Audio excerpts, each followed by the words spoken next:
guys, what's up? Welcome back to my channel. As I promised you, today is video number 2 of my plastic surgery journey. If you haven't seen video number 1 just yet, I'm going to link it up over here in the cards and also down in the description box below. If you want to go check it out, go ahead. Probably better to watch that video first and then come back here. This is installment number 2 and I'm going to break this down into a few different parts. I'll list them all in the description box below so you know which timestamp if you want to jump to a particular section. Again, as in the first video, my jaw hasn't 100% healed just yet, so if I'm talking weird, that is why. So let's jump right into it. This is my plastic surgery journey. Today's video is going to be all about the surgery.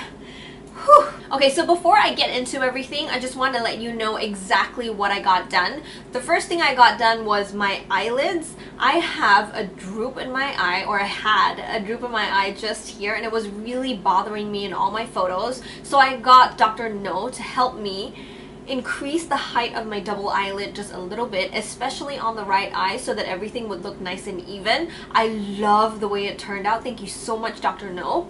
I also got my nose done. As you know, they inserted, if I'm not mistaken, it's silicone implant right here from my nose bridge, and then they took out a little bit from my ear cartilage over here, and that became the tip of my nose. And then finally, I also got my jaw done. Now this part is a little bit scary. What they do is they cut from inside, so right here all the way across to the other side, and then they put something in there and they shave the jaw down to make it slimmer, and then they stitch everything back up. So those were the 3 things that I got done. I'm sorry if this description was a little bit graphic for you. I just wanted you guys to have the full information about what I did, just so you know what you're getting into. I gotta say, the surgery itself was a very frightening thing for me because I had never been under general anesthesia before and I was freaking out.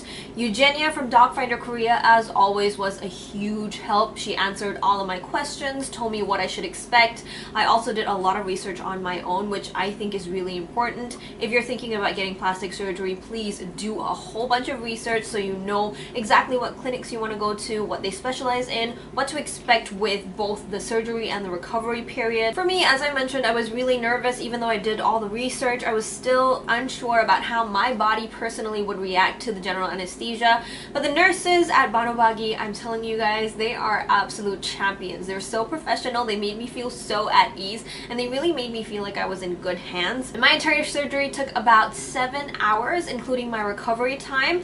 And this is where I feel is really important for you to get right. My coming out of general anesthesia, I had this lady, and I still don't know who she is, but she had such a firm and yet calming voice, and I feel like that's what really centered me when I came out of general anesthesia. I was really calm. I just listened to her voice and did exactly what she told me. I had this 1-hour recovery period coming out of anesthesia and just breathing as much oxygen as I could to counteract the effects. And after that 1 hour, believe it or not, I full on walked from my surgery room into my ward. I have no idea how I did it. Of course, I had Eugenia helping me and holding me up because I was kind of still out of it. But still, I cannot believe I walked that distance right out of surgery. Jace greeted me in my ward, and I think he was pretty shocked to see me, and you probably can tell why. I am full on bloated at this point. I've got bandages all over. I've got these tubes feeding into my jaw to drain the blood. Oh my gosh, I was a sight to see. Okay, now on to the recovery period. I think this was really difficult for me the first few days because that is when you feel the most uncomfortable. I want to stress, I didn't really feel any pain throughout this entire process. It was very much more discomfort than anything. So the first night, I stayed over in BANOBAGI, and because of my jaw surgery, I had to wake up every couple of hours to gargle my mouth and make sure there was no infection happening and just keep my mouth fully clean.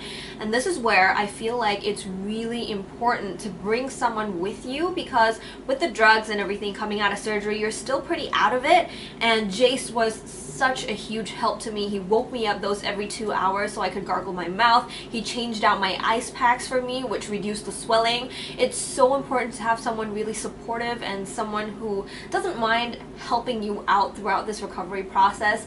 Jace was my rock, thank you babe. And so that is pretty much how my first night went. The next morning, it was immediately time to remove some of my bandages. Eugenia came over in the afternoon to check me out and then walk me over to my accommodation. And then I pretty much spent the next 5 or 6 days kind of recovering from the surgery and waiting for that crazy swelling to reduce.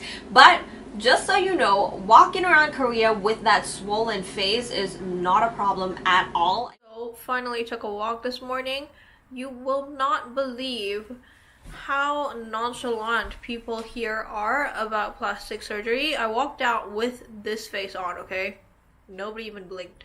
They just walked past like it was nothing. People are really used to that kind of situation, so don't be self-conscious at all if you want to just go out and explore. Go ahead, have fun. Nobody's gonna care, and nobody should care anyway. It's your choice what you want to do. Doc Finder Korea also provides pumpkin juice, and this helps with de-swelling. I was a bit worried about the taste, but no, it was really tasty. I really enjoyed it, and I had to go through a liquid diet for the first kind of week plus. Having that pumpkin juice made it a little less painful having to go through a liquid diet because it was so tasty. So I just want to give you a bit of an idea of the timeline of my recovery. The first night, as I mentioned, I recovered overnight in Banobagi, and then by day 2, which was the next morning, I had the bandages around my head as well as those tubes that fed into my jaw draining that blood. Those were removed.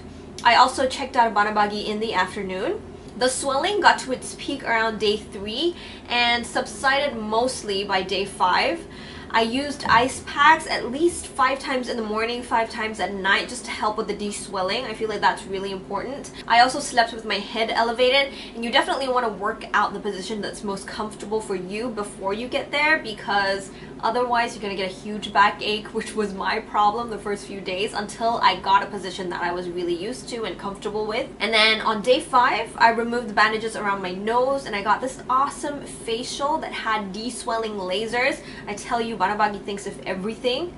And then by the end of week 1, I could consume semi-solid foods like scrambled eggs and porridge. Before that, as I mentioned before, I was on an entirely liquid diet. So I had meal replacement shakes, I had soy milk, which is protein rich, which is going to help you with recovery. And then I had the pumpkin juice, of course, that's going to help with de-swelling, and it was so tasty. And then the day before I left, I had my final consultations with both Dr. No and Dr. Park. They speak English really fluently, by the way, which was amazing. I got to ask them all the questions that I needed asked, and they explained to me my progress with recovery and what I should expect when I got home, which was really, really helpful. But do bear in mind, guys, that recovery actually takes a really, really long time. Banobagi has these booklets that they lay out throughout the entire clinic, and those have the pictures of their clients and their recovery process. 1 month, 3 months, and then I think 6 months and a year into recovery. They all look so incredibly different. I'm going to show you guys my before and after picture at the end of this video, but remember, this is only 2 months into recovery and I've got a long way to go still. So I'll be posting update photos, and you can follow me on my Instagram and my Facebook just to find out how it's going. If you want to ask me any questions, by the way, you can ask me on my Instagram, you can ask me down in the comments box below. I'll answer all those questions in my final video that I'm going to post. I also wanted to mention Banobagi provides all these extra services that you get while you're in recovery and still in Korea. You get to go in for a bunch of facials, which was, oh my gosh, so amazing. It's really difficult to wash your face with all those bandages and stuff, but once you head into the facials, they remove the bandages safely. They wash your face so it's nice and clean and just, oh my gosh, it feels so good. And then you get these de-swelling lasers. It's going to take your recovery and your de-swelling time way down, which is... Plus, this is Jace's favorite part, I time traveled.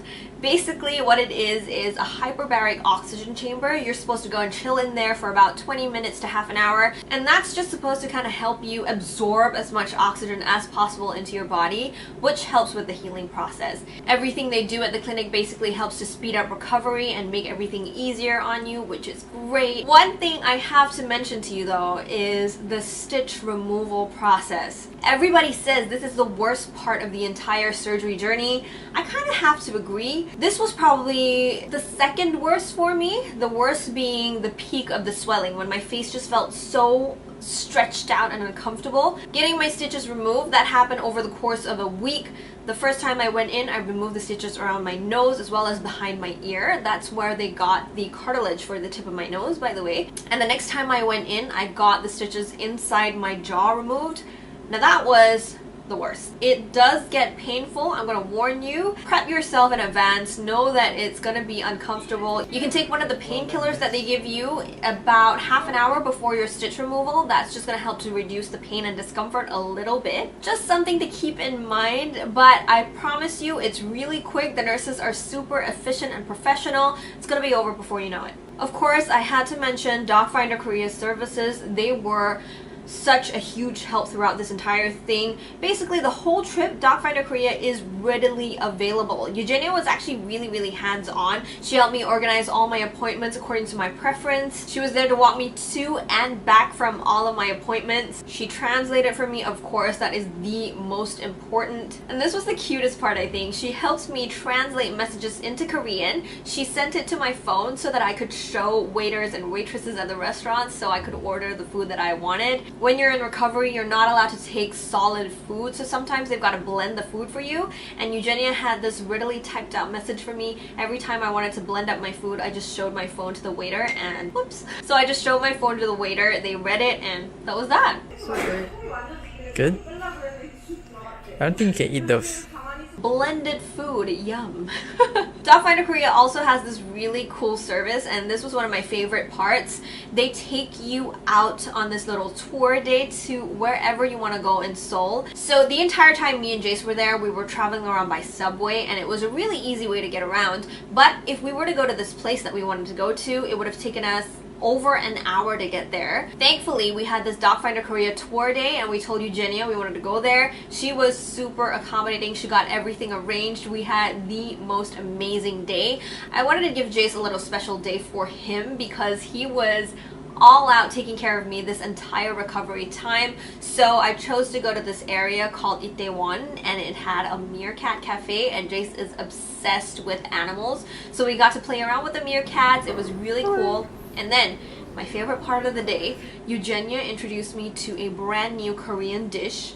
It was really good. I forget the name now, but I go crazy over it. I'm trying to find it back here in Malaysia. I haven't found it just yet. I'll find out the name of the dish and put it down in the description box below, just in case you were interested. Trust me, you want to check it out because it tastes so good. Thank you so much, Eugenia. I also wanted to mention real quick this collaboration that DocFinder Korea and Shilla Duty Free have. So I went completely crazy, of course. I got a little bit excited and went on a little shopping spree right before I left. So basically this collaboration is, as a DocFinder Korea client, you get $1,000 in mileage points deposited into your Shilla Duty Free account. Right before you leave, you can go online, shop for all those products, and then you can pick it up at the airport right before you leave. I thought that was really convenient. Plus, at the duty-free shops, you get them for slightly cheaper than you do in Korea itself, so that's a win-win. And then finally, the moment you have been waiting for, these are my before and after pictures. As I mentioned before, I am still in my recovery process. Everything still feels kind of stiff and swollen, so I will be updating with more recovery photos as time progresses. If you want to hang out with me, find out what's going on, what I feel like at the moment, what I look like at the moment, you can follow me on Instagram and Facebook. I will leave my links right here as well as in the description box below. If you want to find out more about my recovery process, you want to ask me some questions about the surgery or recovery, you can leave your questions down in the comments box below, or you can DM me on Instagram and Facebook. I'll get back to your questions, or I will address them in my next video, which I'm posting really soon. Thank you so much for watching this video, guys. I hope you found it helpful. As always, I just want to say this is my personal decision. I am not pushing it on anyone, and I would never ever just even try to convince someone to get plastic surgery. This is my personal experience, my personal sharing of my experience. I don't expect anybody to do anything because of this video, so please be respectful in the comments, and thank you guys so much for being so supportive. I will see you in my next video, hopefully. Bye!